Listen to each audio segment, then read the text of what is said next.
Hi, everyone. Thank you all for being here on such a busy back to school, back to real life week. I was thinking on the way over here that anybody who showed up to talk about data during this week is like, they're my people. So very happy to have you all here.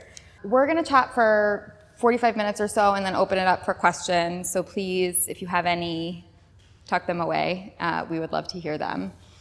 We are here to talk about data, how it can be used, how it can be misused, specifically to try to make progress towards equity in the art world.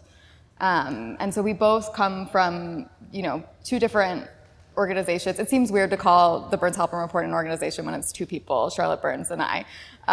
But both of us are interested in using data to create change, you with the Black Trustee Alliance and me with the report.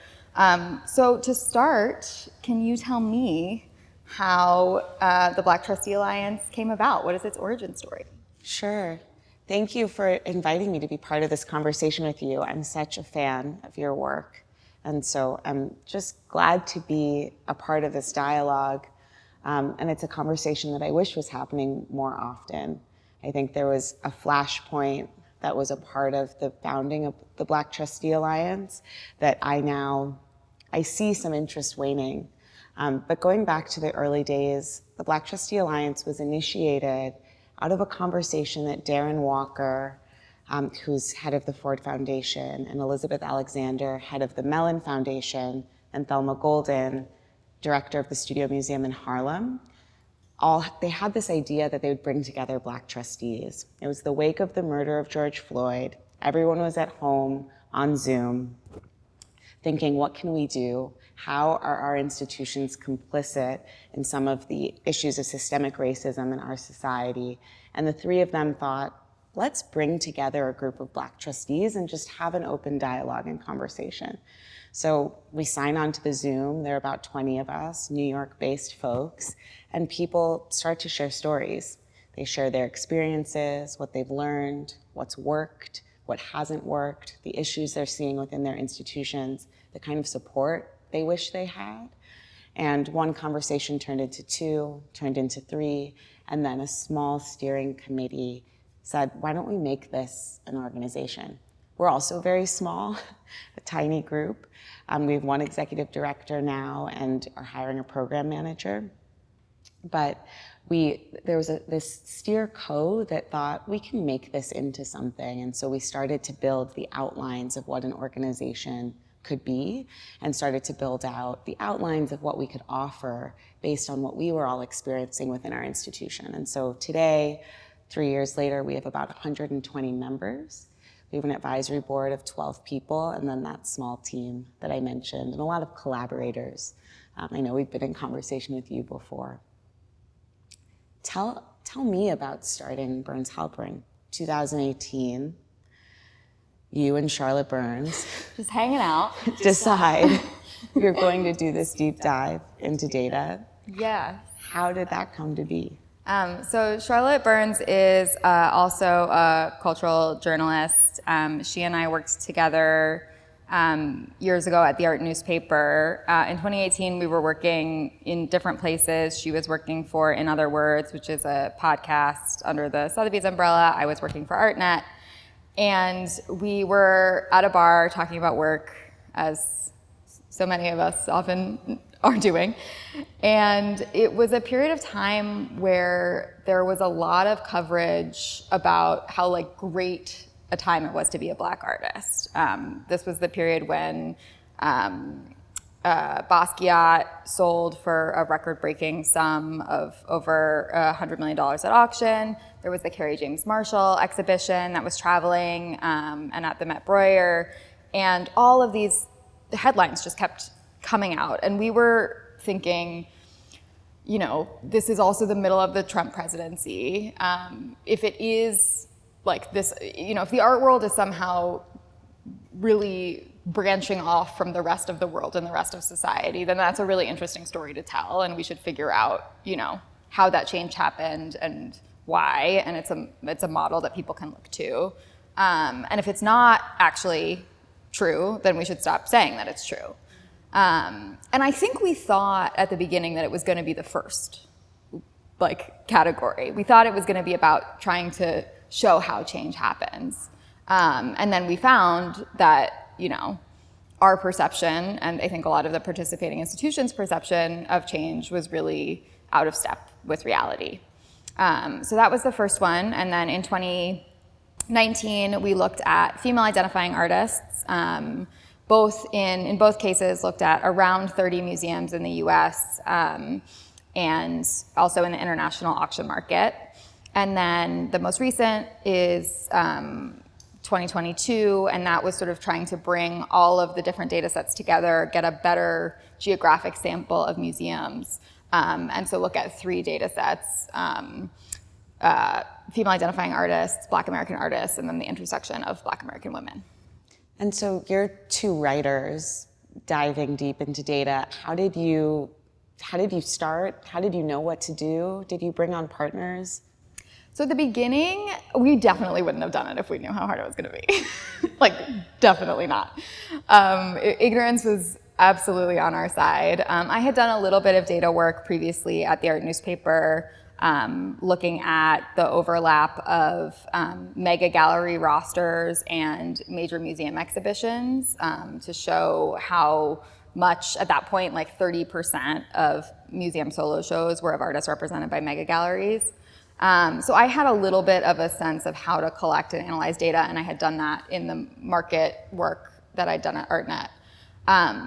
But I think what we didn't realize, and I want to talk to you about this too, is just how much the art industry in general is data illiterate, as we were. And every institution collects things differently. It makes it really impossible to figure out what's going on and any kind of trends across institutions. Even within the Met, we'll get completely different formatted. I didn't know we'd be talking about formatting of Excel sheets so soon, but we would get completely different formatted Excel sheets based on the curatorial departments.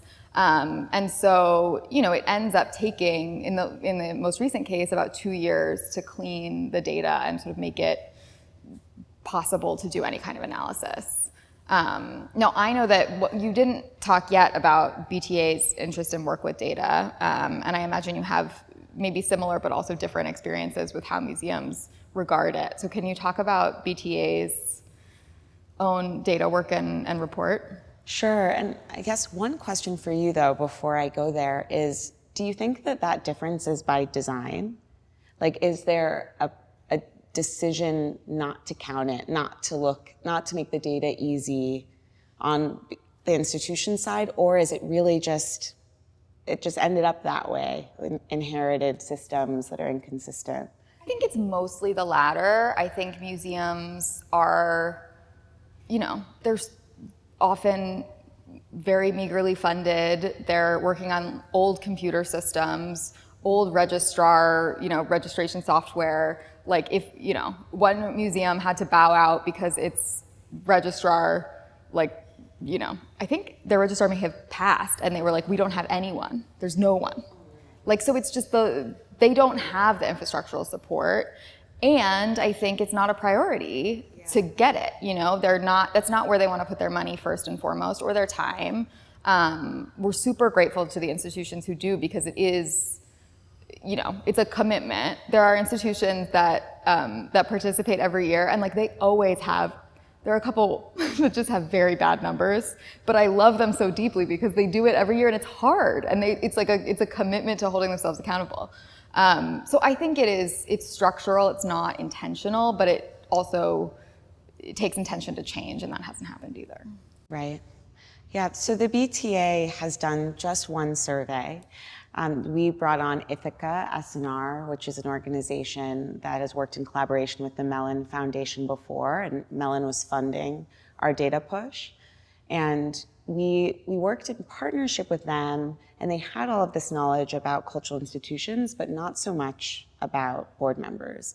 And that is the focus of our organization. And so it was the first time that anybody was looking across boards, measuring diversity and asking questions about race, equity, and inclusion. And so in our first push, we learned a lot about ourselves, about our peers, and we're just beginning to scratch the surface, I think, for recommendations based on what we learned, but a lot of interesting information about the demographics of Black people sitting on boards. These are averages, but we tend to be younger, about 10 years on average younger. We tend to be working, where our white counterparts are not. We tend to have less markers of multi-generational wealth. And we tend to sit on committees that tend not to be the centers of power within the boardroom. So less presence on collections committee, on hiring committees around the executive director, less on investment committees, and more on DEIA committees, education committees, community-based committees.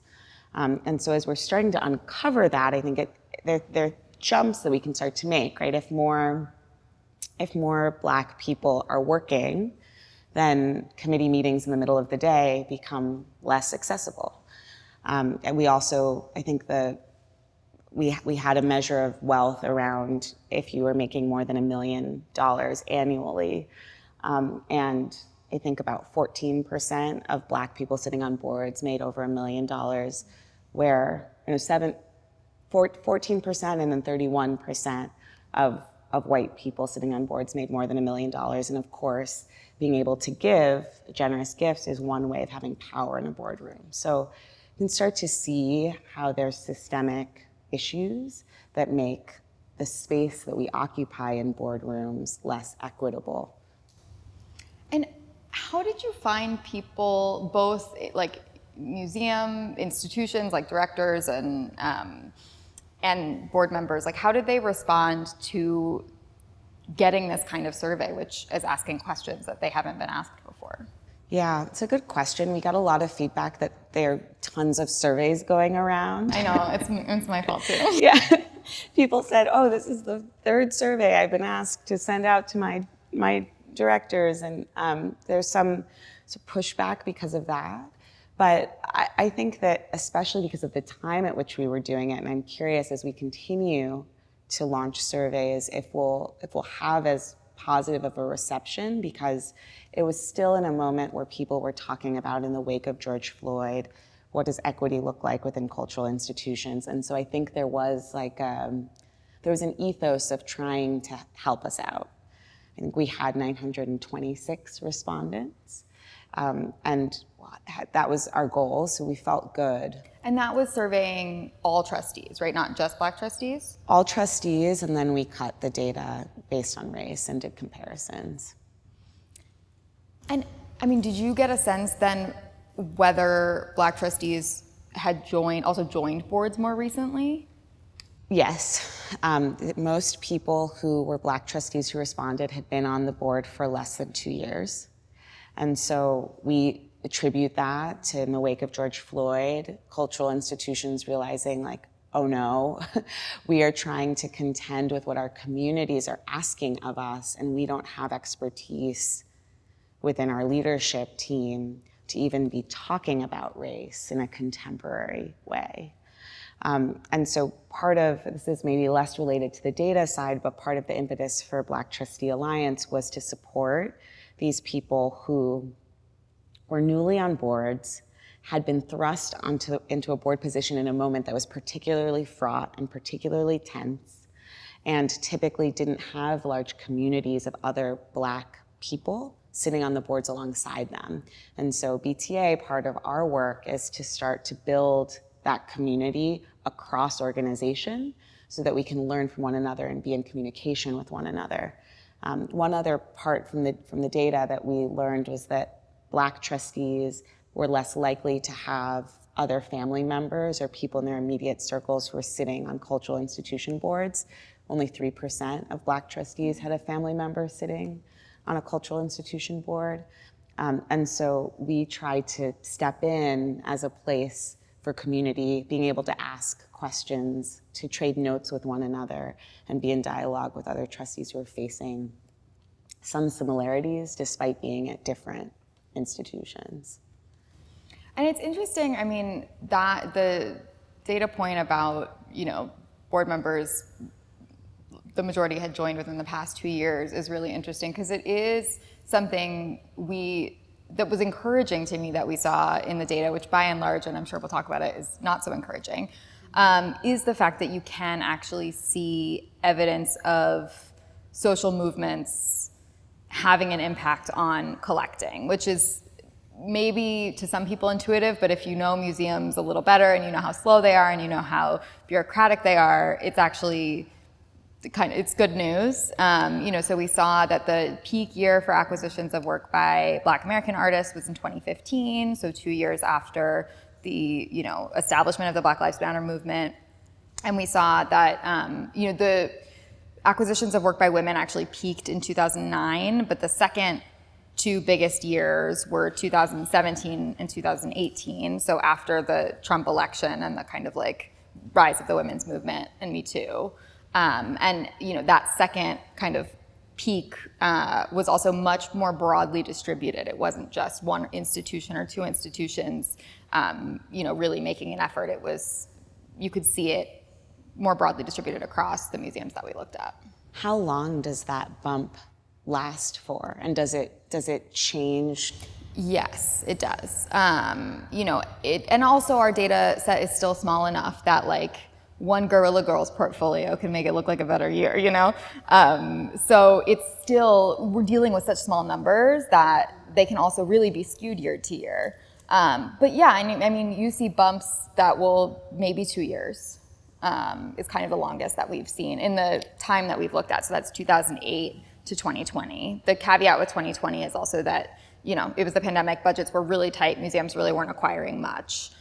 So it's kind of a hard one to judge, but I think it will be really interesting to see what happens in the next few years because, as you've said, there was this real push, immediately after the murder of George Floyd during the pandemic, and then, we've seen in the same way institutions become a little bit more reticent to share their data, I think both because other priorities have come up that have superseded it and the kind of immediate wave has subsided, but also because they have seen the scrutiny that they come under and they don't want to invite that.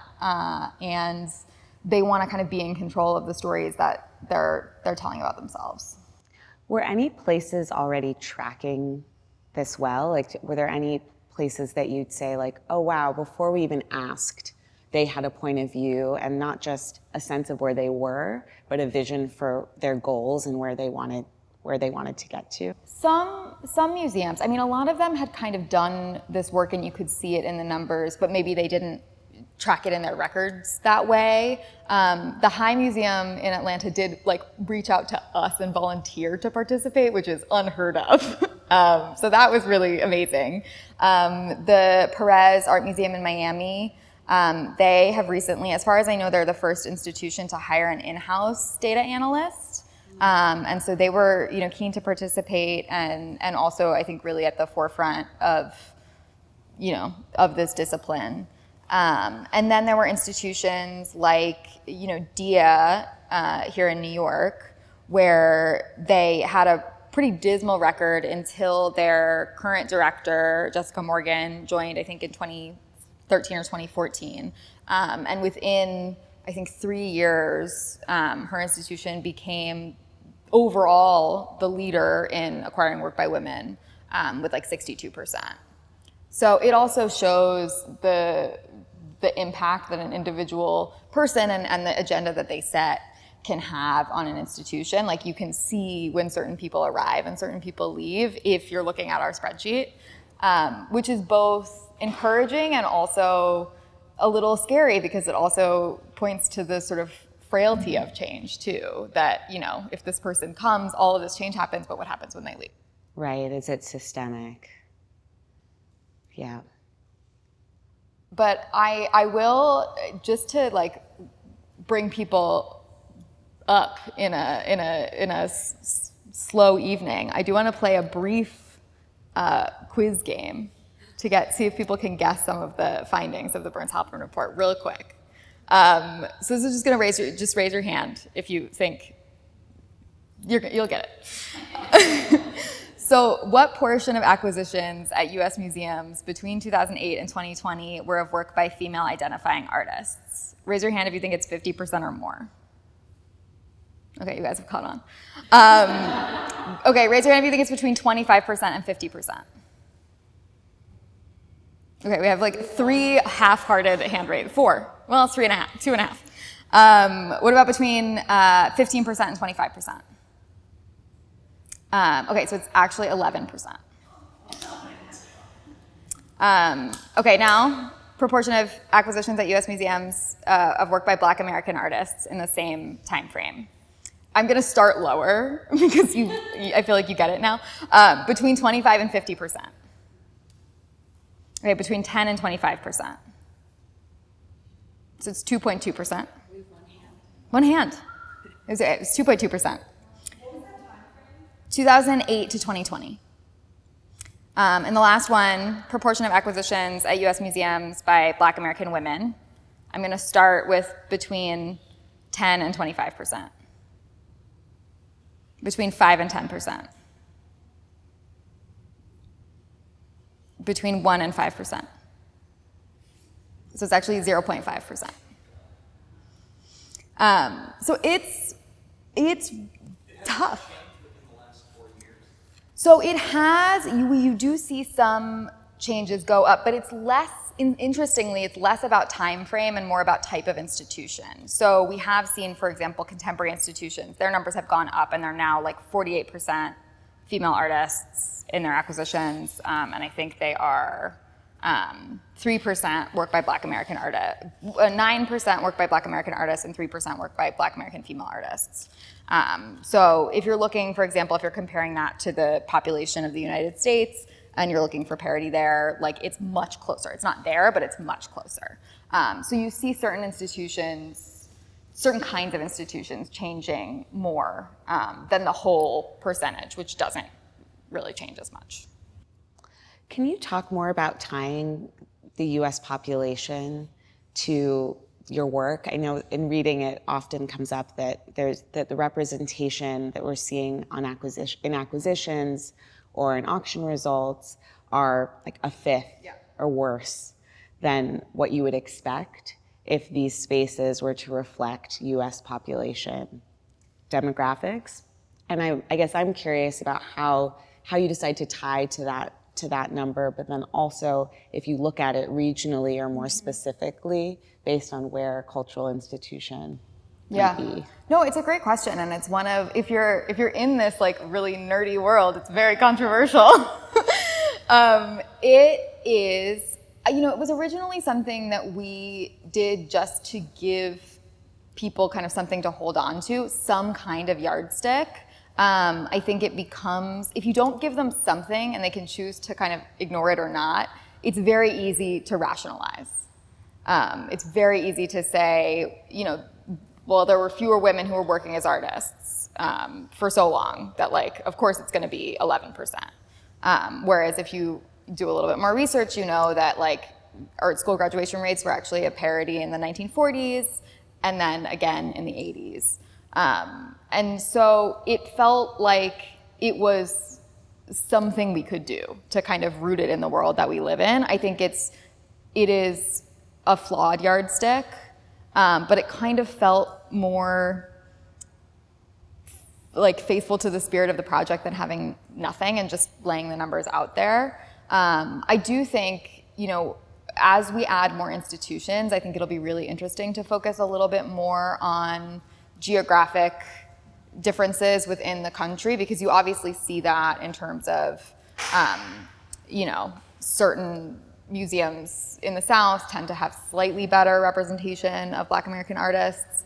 Interestingly, West Coast museums are really leading on women artists, and that's, I think, in part because they were established later, so they don't have as much kind of like legacy collecting and baggage. And so I think we'd love to do that, but at the moment, we might have 1 or 2 museums in especially in smaller cities, 1 or 2 museums, and so it doesn't feel like fair to kind of match them up 1 to 1. Be like, what's the population of like Crystal Bridges? But it's, it's something that I think is probably more nuanced than it is more nuanced than we present it. How have you thought about that in terms of like if you're setting any targets for institutions? We haven't gotten there yet. I don't think that we're advanced enough to set targets, but I think if we were to, I imagine that we would be recommending that people are also overcorrecting based on what has happened in the past, right? That if today acquisition committees are meeting our current demographics, then we'll never catch up because there have been so many years of collecting in a way that isn't reflective. I think that's such a good point. And it's also something, one of the things we did slightly differently for this year's report is we did less of the kind of writing. We did the like boring writing of kind of laying out the numbers, but we invited a lot of different artists and museum people and academics to do more of the kind of analysis and response to the numbers. And one of the essays, which I highly recommend you read, I don't pick favorites, but it is one of my favorites, is by Terrence Washington, who's a freelance curator. He was involved in the MFA Boston's presentation of the Philip Guston exhibition.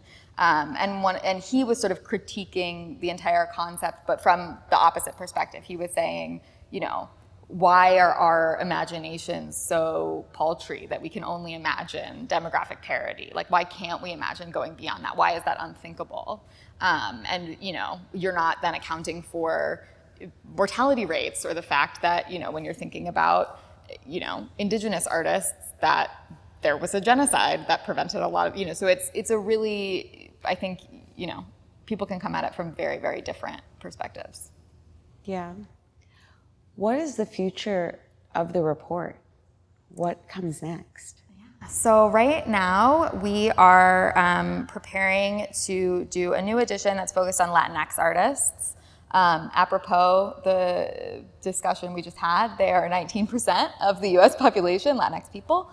And I think, based on the research that we have done, very disproportionately underrepresented in museum collections. And so, to start, we've learned a lot along the way, and we kind of do things a little bit differently every time. And in this case, the definition of Latinx is a really complicated, fraught thing. I think the term is like banned in Arkansas. Like it's, there is a lot of discussion within the Latinx community of whether that's even the right term.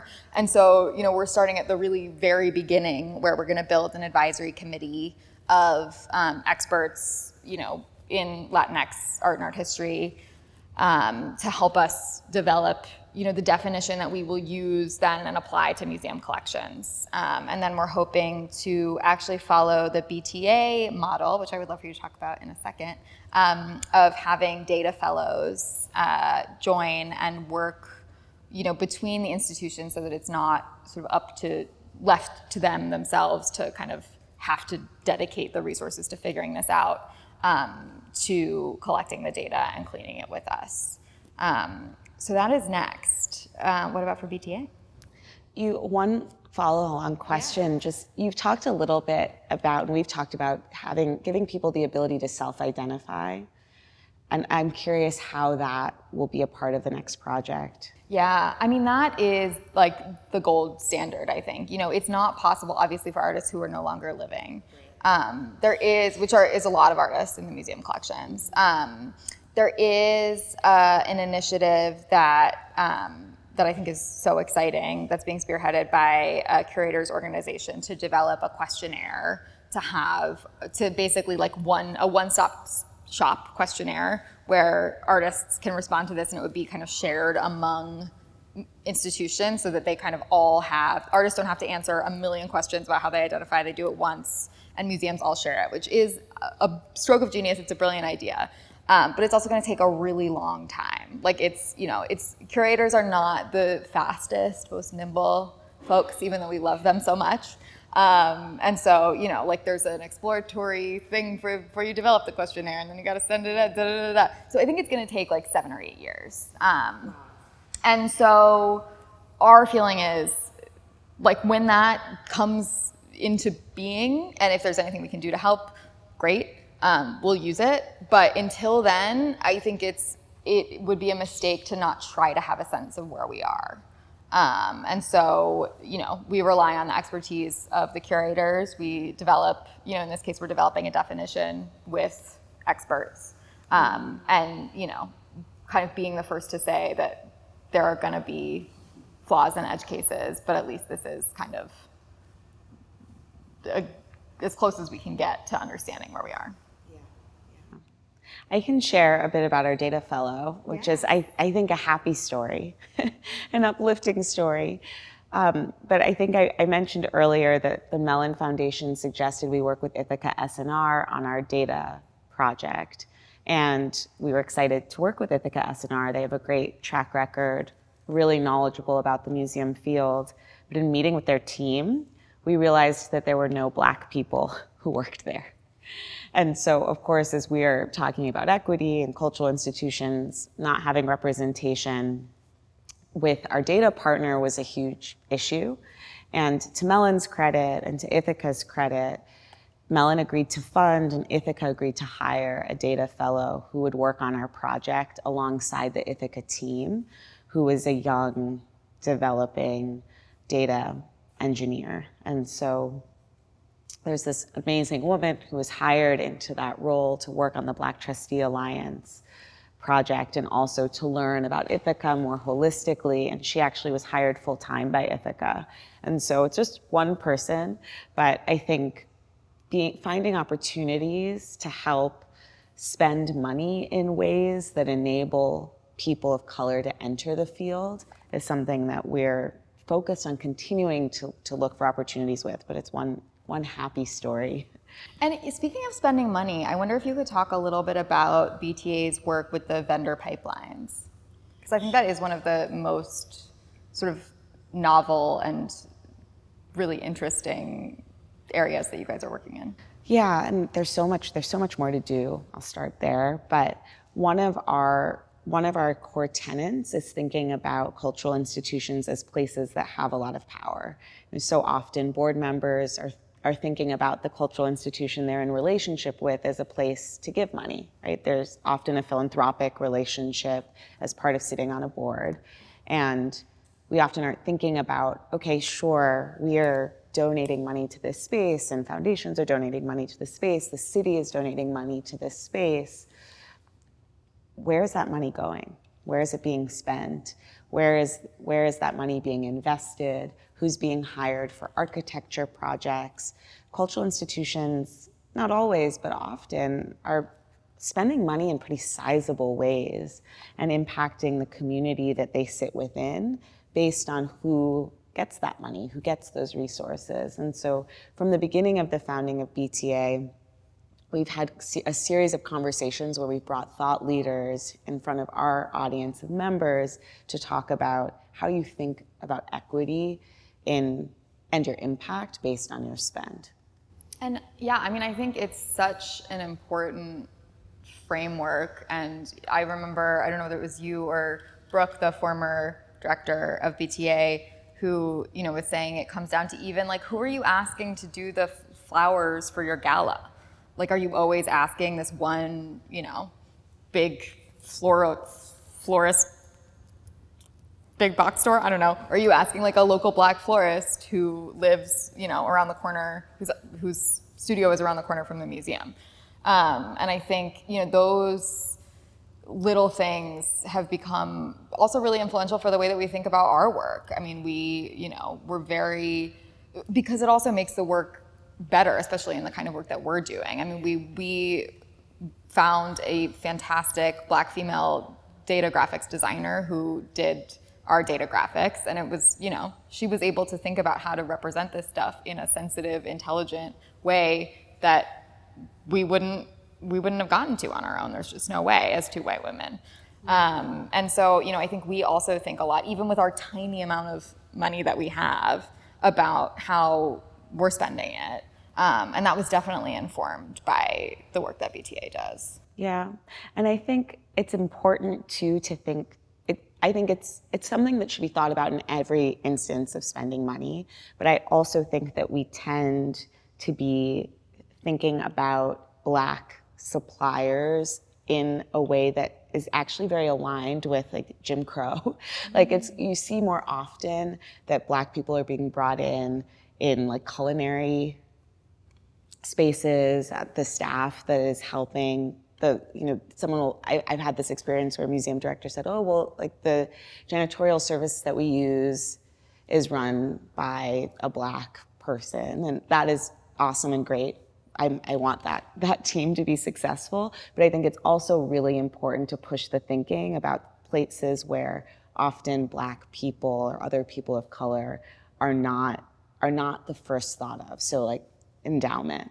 Where's your money being invested? And so thinking expansively and trying to push the thinking in places where more typically you wouldn't see a person of color occupying a position of power is something that is like the second layer of the conversation I think is important. And I feel like that conversation has started in terms of staff, right? Like we hear that about like, okay, security staff, facility staff, like, when people are counting the breakdown of their staff at museums, that is often what really boosts the number. Whereas conservation, for example, you're unlikely in a lot of cases to see, a better representation of staff of color. But I think that we haven't necessarily thought about that as much in the way that we spend our money. Yeah. Are there before we close, other kind of takeaways from BTA's work that do you think people would want to know about? I think the primary one is the power of community, of just opening up space for safe conversations and finding, I think what we've done well is being able to bring people together across institution and form an alliance that is across the United States. And I think I'm excited about what's next for us. And you mentioned our former executive director. We have a new executive director who just started about a month ago and is re-envisioning what membership looks like for BTA. How do we bring people together more effectively? How do we ensure that we're speaking the same language to try to create momentum around the change that we're all pushing within our own institutions? And so I think that's, for me, the takeaway is the power of opening up the conversation, of Darren, Thelma, Elizabeth, bringing us all together and saying, let's just open up this Zoom and see what happens. And then from there, being able to codify what community could look like for the group of us. That does lead me to one more question, which is considering that a good portion of this audience is artists, like how do you see ways for artists to build that kind of community and solidarity among themselves, who aren't on a museum board or have access to Darren Walker? It's a good prompt. I think showing up for one another is probably the most important. Consistently being in dialogue, being in debate, and especially if you're not a person of color, I think creating space to have discussions with colleagues or peers who are, figuring out how you can be supportive, learning from them, having them learn from you, is something that I think there's a power in being in school and being in a community where you have every excuse to hang out, get to know one another, spend time together. It's part of your responsibility during this time. So I think that's what I would say. I also though, in the question, want to just think about this sort of different layers of board, artist, staff. I think so we are all working towards the broader cultural ecosystem. And so I think also finding opportunities to stretch beyond whichever part of that ecosystem that you might identify with is really important.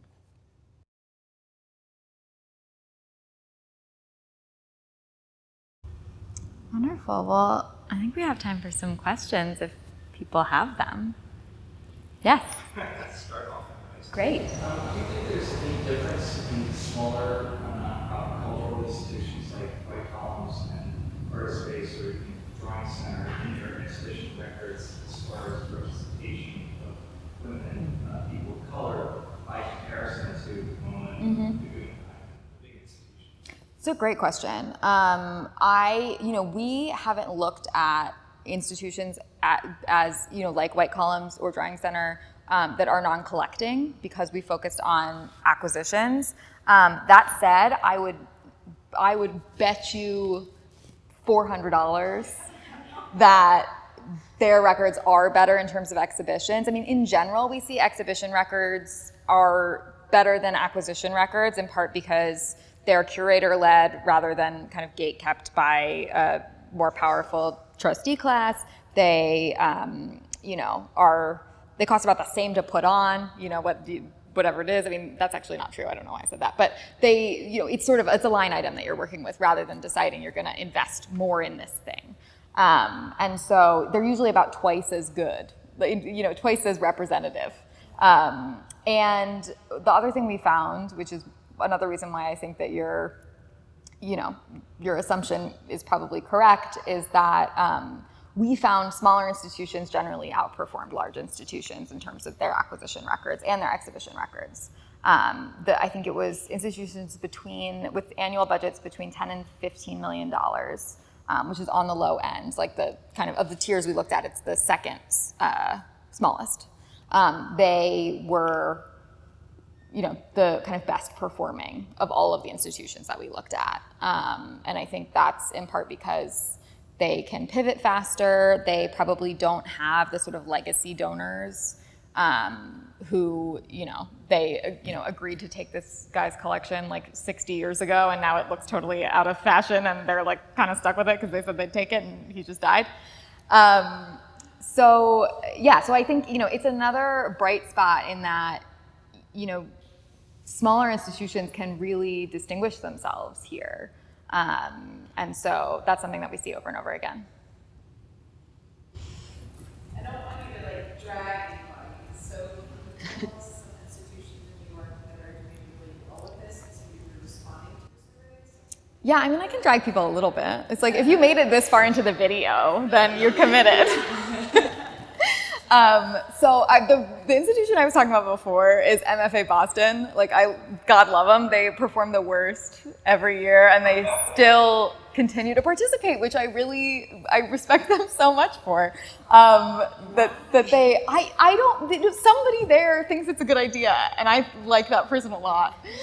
And they, for example, this is also interesting that numerically they have, if you just look at raw numbers of works, maybe it has to do with the way they count, but they have the largest number of works by women, and then they acquire so much stuff that it's I think it's under 5%. So it's also a question of thinking holistically about your acquisitions and what you're bringing in. So they're not great.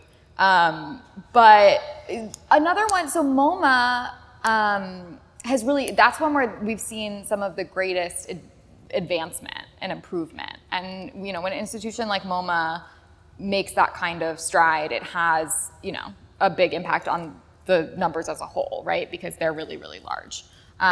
So that is another example. I'll also say that there are a fair number of New York institutions that don't participate and they don't want to. That may be because they don't have the infrastructure. It may be because they don't want to share the information. But so the Whitney doesn't participate. We ask MoMA every year and they decline, and so we do it by hand because we feel like it's really important. So we use their public acquisition records to do it ourselves. Why not the Whitney? Why not do the same for them? We don't have time. We feel like MoMA is a really interesting example because it's it's big. Their collection is huge. So it also enables us to build our database of artists, so that we have something that we can kind of build on.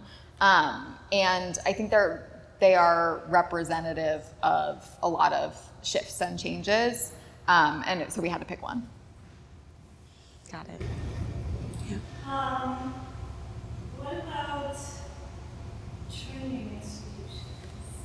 Do you see, I know your data doesn't look at that, but do you know how many people of color, women, people of lower income, how many can you get to the point where they can have their books acquired? Do Do you mean in terms of artists? Did you say Training like at schools. schools? Oh yeah, I mean art schools is a really interesting. There's been some research on that, mostly around gender rather than around race in terms of the research that I know about. There is a really interesting study that used Yale University as a kind of proxy because it's like the most elite art school, you know, according to conventional definitions. And you know, that was the study that found that that women either reached parity or outnumbered men first in the 40s, and in part, I think, because of all the wars that were going on, you know, and so that was the first time, and then it, you know, receded, and then they reached parity again in the 80s. And so in terms of graduation rates, that is a very useful study that we have used as a guidepost. In terms of broader, that's the only one I know of. There very well may be more. But, and in terms of, I mean, I think class is such a huge thing that it's really, really hard to research and quantify. You know, it'd be so interesting to find out about like financial aid, for example, in art schools and how that's distributed by different art schools.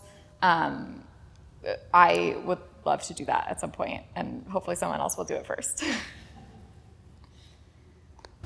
Any other questions?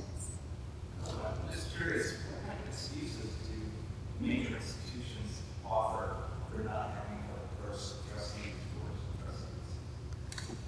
That's about you, right? Sure.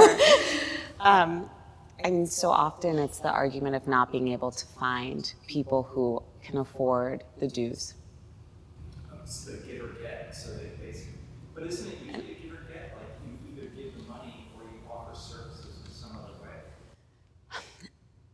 I can't speak holistically to how many places do give or get versus how many places you have to give, or if you're getting, or if you're getting, you're not able to give a service, but you're getting other people to give money. And so, at least in the places that I've been closest to in conversations with peers, the excuses around financial ability. And so often the ask is via network, and we live in a society where people tend to know people who look like them. And to ask someone to sign on to give $100,000 plus a year, you probably want to know them pretty well. And that tends to fall along lines of race and obviously along lines of class. So It becomes a club, ultimately, in a weird way. yeah, but and I do think though too that there's a desire to be presented with somebody who is of color, diverse in other ways, and able to pay the dues. It's just the legwork to actually find, develop, and cultivate a relationship with them. That takes time. And so I think people are doing it, but it is slow moving. And I also think on the other side, I mentioned the stat around 3% of Black trustees have a family member who's done this before. There's also an education part of like, this is a world that operates in a certain way with certain rules and certain expectations, and there's a song and dance of finding a board where you feel comfortable and they want you. And I think somewhere along that pipeline, people fall off and the relationship doesn't settle into actually bringing that person onto the board. Something you said that I wanted to ask about at the beginning of your answer was about like an alternative to giving or getting is like finding other people to give. Yeah. Is that a trend that we're seeing more of? It's interesting. We've talked about it a lot. There are not huge numbers of examples of people who've successfully done this, but there's a couple of museums that have found either an individual or an organization, a company, to sponsor a spot. And so I think that's an amazing model. I think there's been a lot of pushback against it because the questions are around how much power does that person then have once they're in the room? And so they're there, And I think that's actually very valuable, but I think that there's discussion around if you don't have financial weight to push around once you're in the room, how much impact do you have? And how do people defer your responses? How seriously are people taking you once you're in the room? Any other questions before we close?